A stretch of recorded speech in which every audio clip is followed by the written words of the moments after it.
Part 1. You will hear a new student, Tom, talking to a student representative called Rachel about university clubs. You now have 30 seconds to read questions 1 to 4.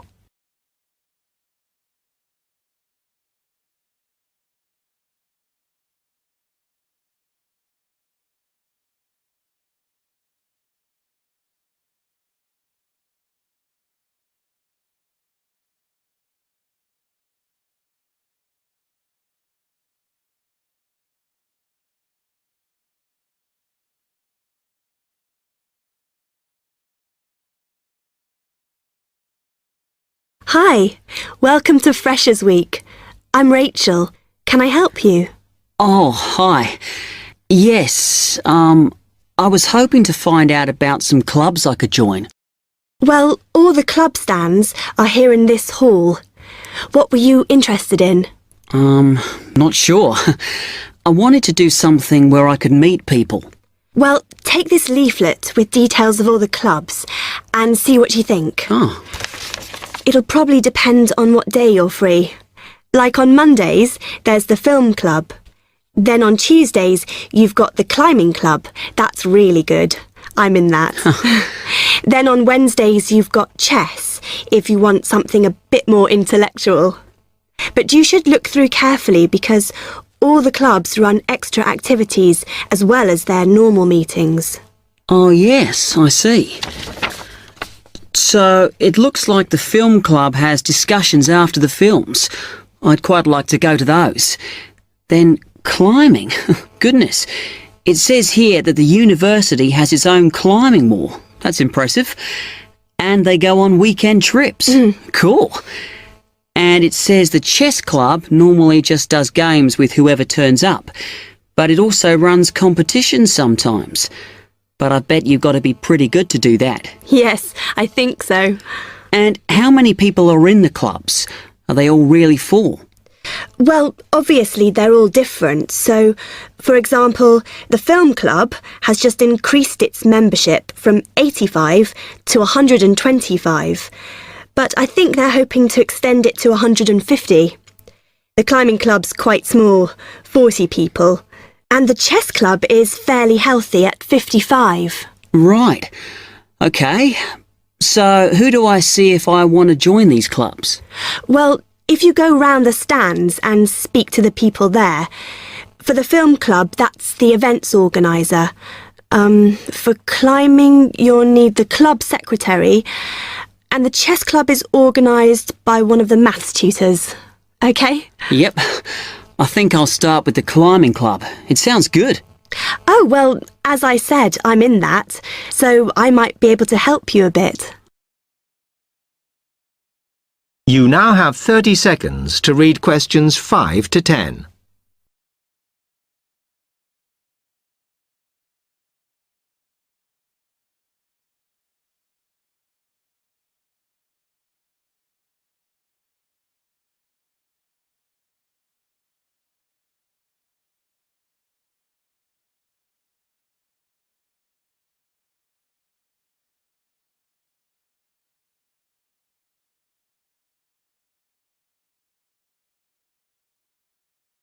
Okay. It says in the leaflet that they get together twice a month. Is that right? Yes. Oh, you must join. It's really good fun. We go away quite a bit to North Wales, and every year we have a special excursion, usually to France, which is where we're going this year in the spring. The weather's too unpredictable in the autumn. Wow, that sounds good. But it must cost a lot. Yeah, but we try and save up for it through subscriptions. So rather than having a huge sum to pay in the month we go, we collect those weekly, so it spreads it out. Good idea. I think I'll definitely join. There are quite good benefits you get from joining. I mean, you need that, don't you? And the university clubs normally try and do deals with local businesses, so it's really worth joining. Like in the climbing club, they've got a special arrangement with one of the shops in town. So if you show your card, you can get money off equipment. Don't think the discount extends to clothes, though. That's really worth it then. I'll go over and talk to them now. OK, hope you do join. Oh, and another thing I meant to say. If you do become a member, you automatically receive a magazine once a year. It's quite useful and interesting because it goes out to all the national climbing clubs. And the other thing is, if you come to every session, then you can get a complimentary ticket to the big exhibition that's held in Cardiff every year. So, hope to see you. Yeah, well, thanks a lot for your help. That is the end of part 1. You now have half a minute to check your answers.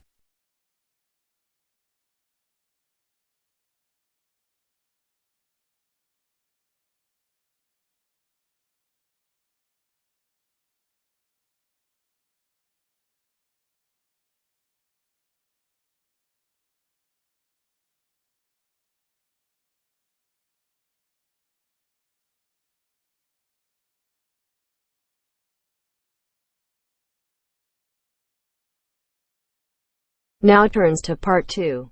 Part 2. You will hear an accommodation officer telling students about different halls of residence. You now have 30 seconds to read questions 11 to 15.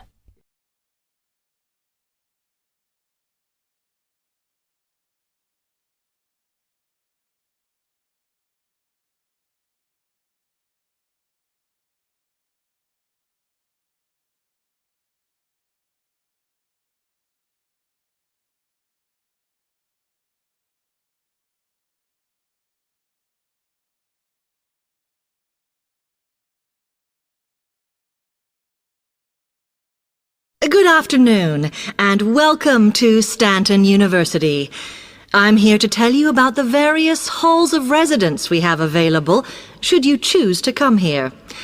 We aim to offer accommodation in halls to all first-year students, and you'll find there's a good variety to choose from.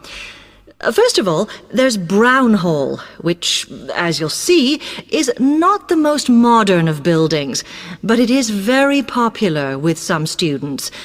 It's got a good sense of community, some nice refurbished kitchens, and unlike the other halls, it has recently had a gym built in its basement. Another option is Blake Residence, which is built like a large house, and so everybody cooks and eats together. It has its own sectioned-off bit of private garden and is even more peaceful because this is an all-girls residence. Although, of course, boys are allowed to visit the hall and, I understand, frequently take part in cooking dinner. The largest hall we have is Queen's Building, and this has been upgraded recently. The original parking area has been built on so that the hall now has a large common room, and each bedroom now has its own shower room, which many students regard as a real bonus. A further option is the Parkway Flats, which won an award for design in its day. And this building now has a preservation order on it. This has meant that only a limited amount could be done to upgrade it, and the surrounding area is important, so parking is not permitted around the flats.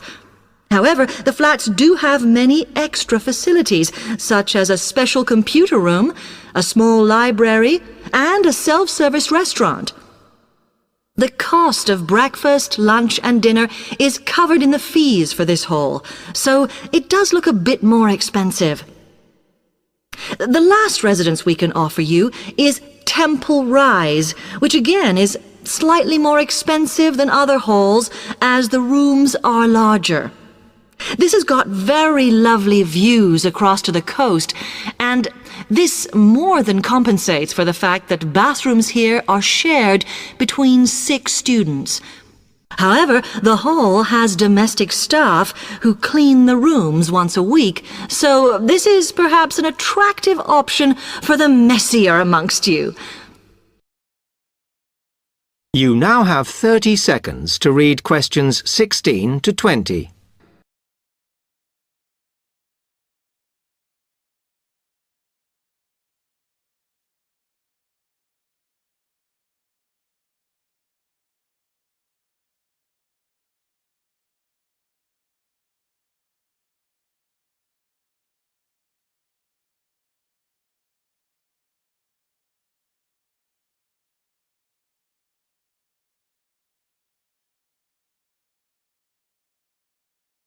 Now, if I can just show on this wall map here where they all are, you might like to go and have a look round.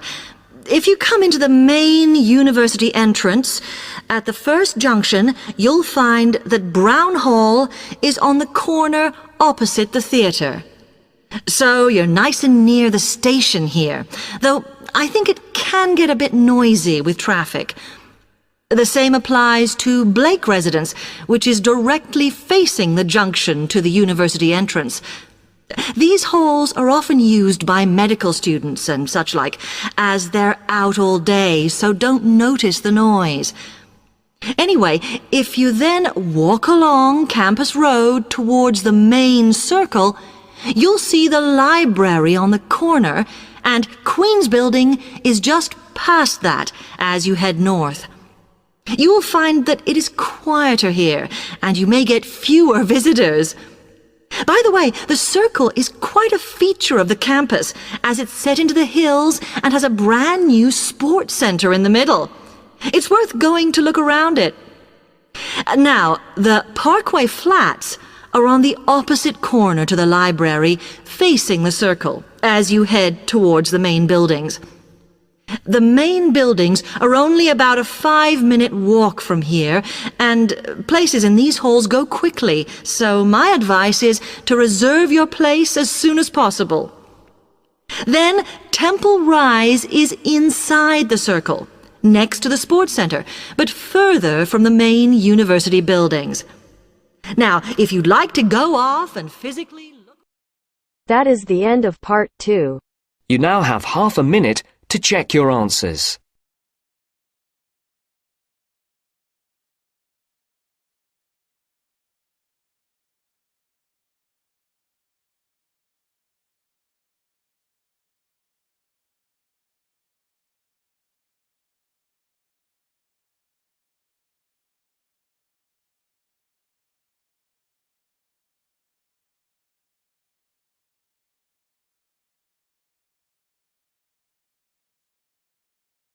Now turns to part 3. Part 3. You will hear two students, Jenna and Marco, discussing a business studies project they have to do. You now have 15 seconds to read questions 21 to 24.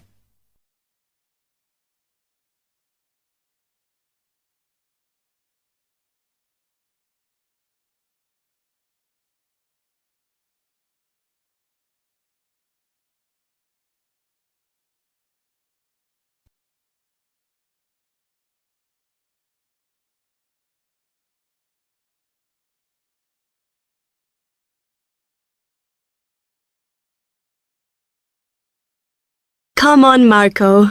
We've got to get on and sort out this project for Professor Buckley. Hang on. I want to make sure we've got all the information. Now, where are we? Well, today we need to sort out exactly what we're going to do and how we're going to divide the work up. Okay. How long have we got, by the way?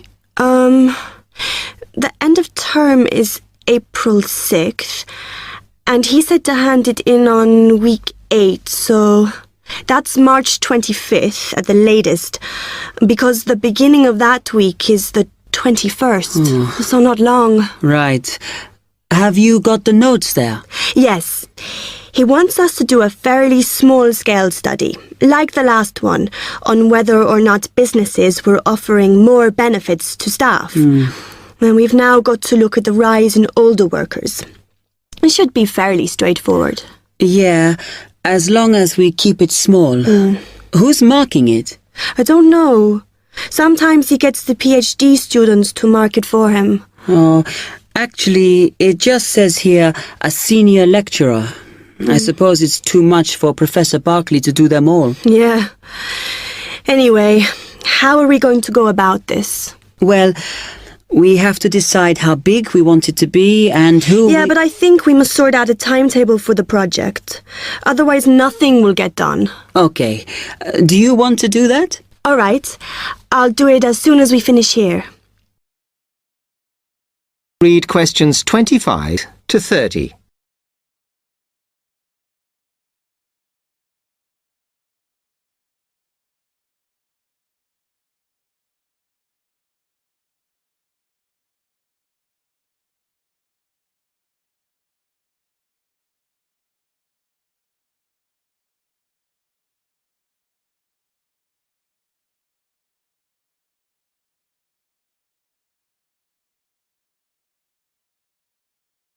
Okay, what do we have to do now for the project? What's the best way to go about it?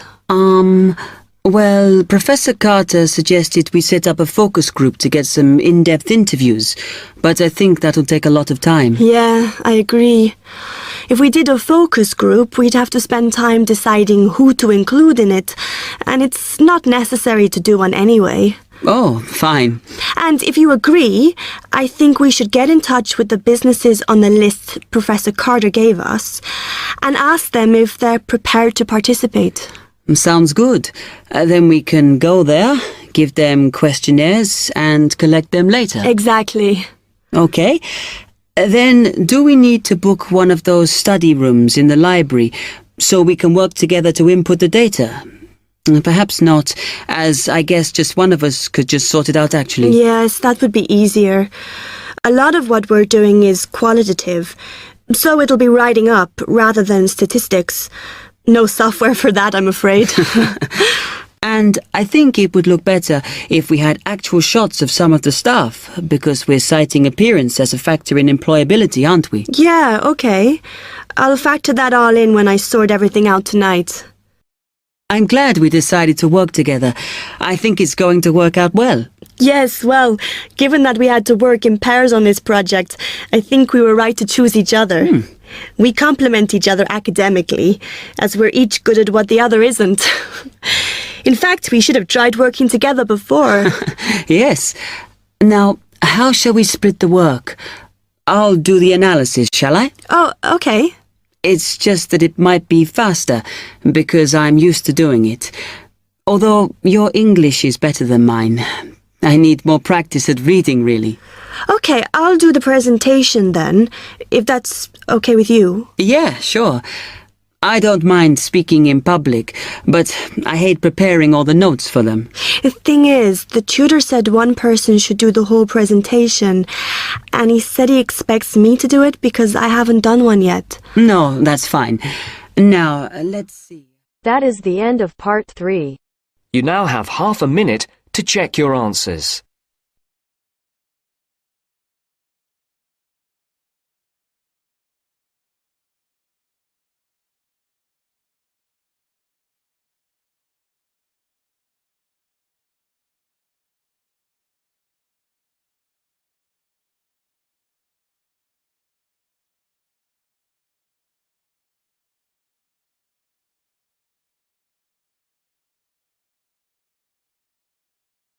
Now turns to part 4.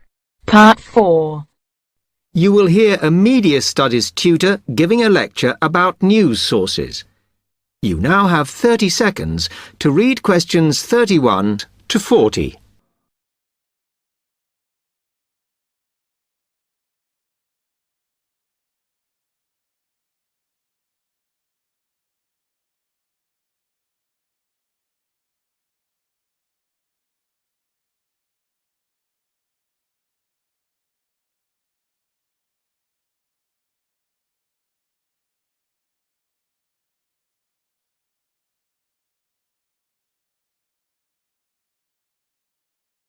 Okay, now many of you will have heard about the predicted death of newspapers, as people increasingly access the TV and the internet for their news. Today, I want to look at the USA, which has very advanced news sources, to see if this is actually true. In the USA, the main news sources without doubt are TV, the internet, and the press. That is, traditional newspapers. And although they are each surviving and growing, they are also changing. Obviously, TV news has been around for a while, and the early evening bulletins, when people get in from work, are very popular. I suppose we traditionally think of the morning newspaper arriving on our doorstep with the daily news. Interestingly, this is not borne out by the statistics, which show that readership in the U.S. is much higher when people have time to relax, when they're not working, especially on Sundays. The internet is also a popular weekend activity, but shows no variation with weekday access. So people are using the different sources in different ways. Interestingly, local radio has been hit less by the grip of quite strong local newspapers than by the Internet, which is seen to offer a better regional service. But just because the Internet is seen as the new force in news media does not mean it is dominant. Television has, of course, been global for a while. But now technological changes, which have fueled the rise of online news, have also allowed newspapers to print and distribute editions across the world.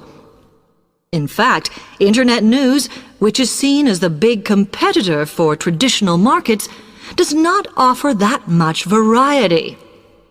Often, the sources are the online versions of the newspapers, whereas television, in order to offer something different, has had to come up with a much more mixed bag of reporting, from hard news to light reports on celebrity events. Another issue is reliability. The Internet is virtually unregulated, so anything can be reported there, whether true or not. Journalists on newspapers have fought a long, hard battle to fight intervention and to retain the freedom of the press. Television, however, is seen as critical to political power and has become subject to harsh controls about what it can or cannot say. Now, one very critical factor in keeping newspapers alive and well in the USA has been their approach to advertising. Obviously, newspapers are heavily dependent on advertising revenue, and they have become more and more imaginative in what they offer, in order to make sure that advertisers use them and not other news sources. This has meant that, contrary to popular belief, newspapers now have a significantly higher profit margin than the rest of American industry. So, how have they managed to raise advertising revenue in this way? Well, they have put a lot of effort into developing and maintaining a very strong association with the retail trade. And they've come up with a winner. A critical tool in their sales plan has been suggesting that the adverts they run can have vouchers. This has been enormously effective because they have found that not only do more people buy the paper to get the discounts, but also that this inevitably means much higher sales for the clients who advertised. As well as doing this, the newspapers have also introduced aggressive sales campaigns over the last few years.